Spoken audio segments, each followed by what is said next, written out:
রাতটা অস্বাভাবিকভাবে নীরব ছিল। এমন নীরবতা যে নিজের নিঃশ্বাসের শব্দটাও কানে শোনা যাচ্ছিল। জানালার বাইরে রাস্তার লাইটের হলুদ আলো কুয়াশার ভেতর ঝাপসা হয়ে গেছে। দূরে কোথাও কুকুর ডাকছে, কিন্তু সেই ডাক যেন স্বাভাবিক নয়, যেন ব্যথায় ভরা কোনো কান্না। রুদ্র বিছানায় শুয়েছিল, ফোন স্ক্রল করতে করতে ঘুমের চেষ্টা করছিল। ঘড়িতে তখন রাত 12:06।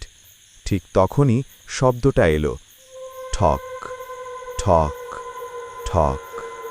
প্রথমে মনে হলো কেউ পাশের ফ্ল্যাটের দরজা বন্ধ করছে, কিন্তু পরের মুহূর্তেই সে বুঝল শব্দটা এসেছে তার দরজা থেকেই। রুদ্র ফোন নামিয়ে বসে পড়ল। কে? কোনো উত্তর নেই। সে আবার শুয়ে পড়তে যাচ্ছিল, ঠিক তখনই ফিসফিস করে একটা কণ্ঠ শোনা গেল, রুদ্র। তার বুকের ভেতর যেন কেউ বরফ ঢেলে দিল। এই নামটা, এই সময়ে, এই স্বরে, অসম্ভব। সে উঠে বসে বলল, কে ডাকছে? কণ্ঠটা আবার এলো, আগের চেয়ে স্পষ্ট, রুদ্র, দরজাটা খুলো। রুদ্রের গলা শুকিয়ে গেল। এই স্বরটা কেমন যেন চেনা, কিন্তু সে কাউকে চেনে না যে এইভাবে তাকে ডাকবে। ধীরে ধীরে সে বিছানা ছাড়ল। পা ফেলার সময় মেঝের টাইলসে ঠান্ডা লাগল, অস্বাভাবিক ঠান্ডা। দরজার দিকে এগোতেই হঠাৎ করেই বাতাস ভারী হয়ে উঠল। দরজার নিচ দিয়ে হিমেল একটা বাতাস ঢুকছে, যেন বাইরে থেকে কোনো অচেনা ঠান্ডা ঢুকে পড়ছে।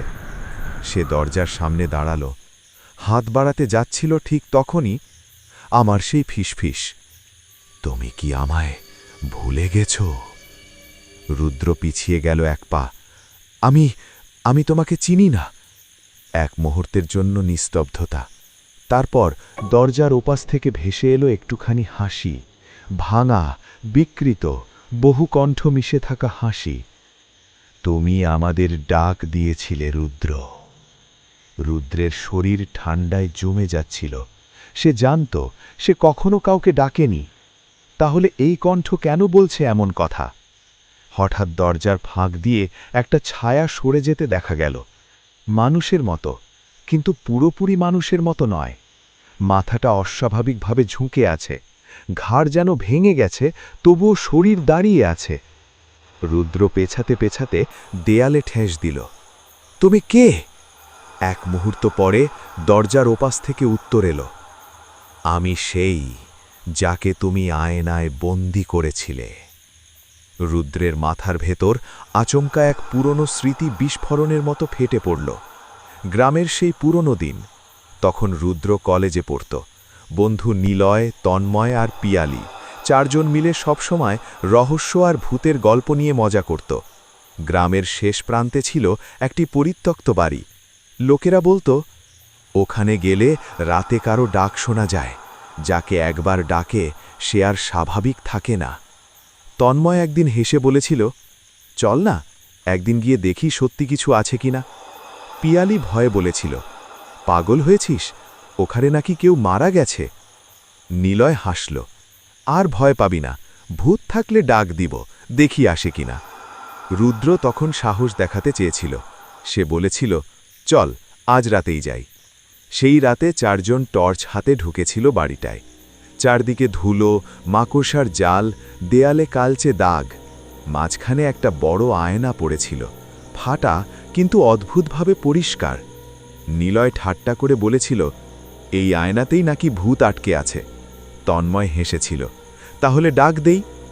রুদ্র মজা করে আয়নার সামনে দাঁড়িয়ে বলেছিল, যদি কেউ থাকে আজ রাতেই আমাদের ডাকো। ঠিক তখনই আয়নার কাছে একটা হাতের ছাপ ফুটে উঠেছিল। চারজনই চিৎকার করে দৌড়ে পালিয়েছিল, কিন্তু তারা খেয়াল করেনি আয়নার ভেতরে কেউ যেন নড়ে চড়ে উঠেছিল। বর্তমানে দাঁড়িয়ে থাকা রুদ্রের শরীর কাঁপছিল। ওইটা শুধু মজা ছিল। দরজার ওপাশ থেকে কণ্ঠ এলো, মজা? তুমি আমাদের জন্য নরক খুলে দিয়েছিলে। হঠাৎ ঘরের আয়নাটা নড়ে উঠল। রুদ্র ঘুরে তাকালো। আয়নার ভেতরে সে নিজের প্রতিফলন নয়, বরং দেখল আর একটা রুদ্রকে, চোখ ফাঁকা, ঠোঁটে অস্বাভাবিক হাসি। তারপর সেই প্রতিফলন ধীরে ধীরে বলল, এবার তোমার পালা। হঠাৎ ফোন বেজে উঠল। কল এসেছে। নিলয়। রুদ্র কাঁপা হাতে ফোন ধরল। হ্যালো। ওপাশ থেকে ভাঙা গলা। ও ফিরে এসেছে। কে? ওই আয়নার ভেতরেরটা। হঠাৎ বিকট শব্দ। তারপর কল কেটে গেল। পরদিন সকালে খবর এলো নিলয়কে মৃত অবস্থায় পাওয়া গেছে। তার দেয়ালে লেখা ছিল, তোমরা আমায় ডেকেছিলে। রুদ্র বুঝে গেল এটা কেবল শুরু। সে তন্ময় আর পিয়ালিকে ফোন করল। তন্ময় আতঙ্কে বলল, আমিও প্রতি রাতে ডাক শুনছি। পিয়ালি কাঁদছিল। কেউ জানালার সামনে দাঁড়িয়ে থাকে। রুদ্রের মাথায় একটাই কথা ঘুরছিল, এই অভিশাপ থামাতে না পারলে সবাই মরবে। নিলয়ের মৃত্যুর পর থেকে রুদ্র আর স্বাভাবিক মানুষ ছিল না। ঘুমোলেই সে স্বপ্ন দেখত, একটা অন্ধকার ঘর, মাঝখানে ভাঙা আয়না, আর আয়নার ভেতরে দাঁড়িয়ে থাকা একটা মানুষ, যার মুখ নেই। সেই মানুষটা প্রতিবার একই কথা বলতো, তুমি আমাকে ডাক দিয়েছিলে, এখন তুমি আমার। রুদ্র রাতে আলো জ্বালিয়ে ঘুমোতে শুরু করল। তবুও সে প্রতি রাতে শুনত, ঠক ঠক ঠক। দরজায় নয়, তার মাথার ভেতরে। একদিন তন্ময় কেঁপে কেঁপে রুদ্রের বাড়িতে এলো। তার চোখ লাল, মুখ ফ্যাকাশে। ও আমার ঘরে আসে। কে?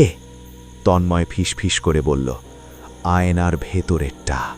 ও আমার নাম ধরে ডাকে, রাতে আমার বিছানার পাশে দাঁড়ায়। হঠাৎ সে নিজের ঘাড় দেখালো। ঘাড়ে হাতের ছাপ, মানুষের নয়, লম্বা বিকৃত আঙুলের ছাপ। রুদ্র পিয়ালির সঙ্গে দেখা করতে গেল। পিয়ালি ভাঙা কণ্ঠে বলল, তুমি জানো না রুদ্র, সেই রাতে আমি একা ওখানে ফিরে গিয়েছিলাম। রুদ্র চমকে উঠল। কি? কেন? পিয়ালি কাঁদতে কাঁদতে বলল, আমি আয়নার সামনে দাঁড়িয়ে ক্ষমা চেয়েছিলাম, আর তখনই আমি ওর মুখ দেখেছিলাম। কার মুখ? পিয়ালি ফিসফিস করে বলল, ওটা ছিল আমাদের গ্রামেরই একজন ছেলে, যাকে সবাই পাগল বলতো। অনেক খোঁজাখুঁজির পর রুদ্র জানতে পারল সত্যিটা। সেই আত্মার নাম ছিল দেবাশিস। গ্রামের লোকেরা তাকে পাগল ভাবত। সে একা থাকত, কারো সঙ্গে কথা বলতো না। তার একমাত্র বন্ধু ছিল একটা আয়না। লোকেরা বলে সে আয়নার সামনে দাঁড়িয়ে নিজের সঙ্গে কথা বলতো। একদিন লোকেরা তাকে মারধর করেছিল। তারপর সে পরিত্যক্ত বাড়িতে ঢুকে পড়ে। পরদিন সকালে তাকে মৃত অবস্থায় পাওয়া যায়।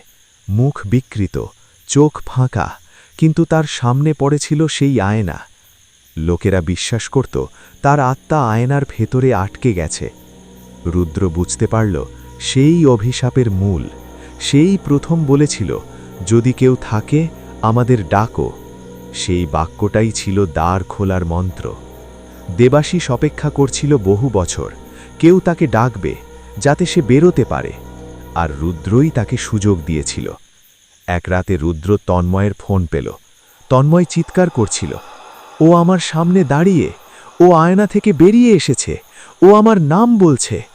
হঠাৎ শব্দ, কিছু পড়ে যাওয়া, একটা ভয়ঙ্কর হাসি, তারপর নিস্তব্ধতা।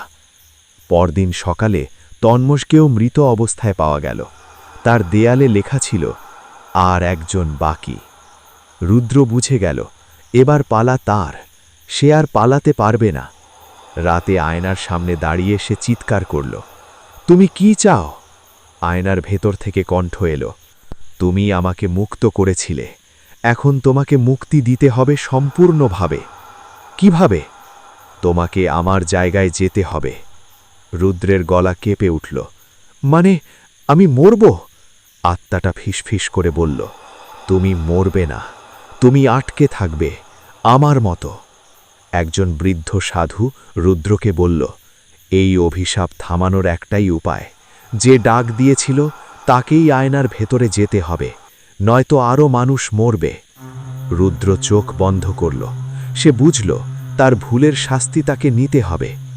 রাত 12টায় রুদ্র আয়নার সামনে দাঁড়াল। ঘর ঠান্ডায় জমে গেল। আয়নার ভেতরে ধীরে ধীরে দেবাশিসের ছায়া স্পষ্ট হল। সে বলল, রুদ্র, এবার তুমি আমার কাছে আসো।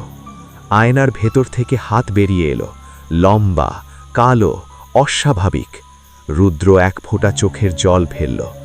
আমি ক্ষমা চাই। তারপর সে এগিয়ে গেল। আয়নাটা যেন জল হয়ে গেল, আর মুহূর্তের মধ্যে রুদ্র আয়নার ভেতরে হারিয়ে গেল। পরদিন সকাল, লোকেরা দরজা ভেঙে রুদ্রের ঘরে ঢুকল। রুদ্র নেই, শুধু আয়নাটার কাঁচে আঁচড় দিয়ে লেখা, এই গল্পটা শুনলে রাতেই কেউ ডাকবে। কিন্তু সবচেয়ে ভয়ঙ্কর বিষয়, আয়নার ভেতরে এখন দেখা যায় দুটো ছায়া, একটা দেবাশিসের আর একটা রুদ্রের।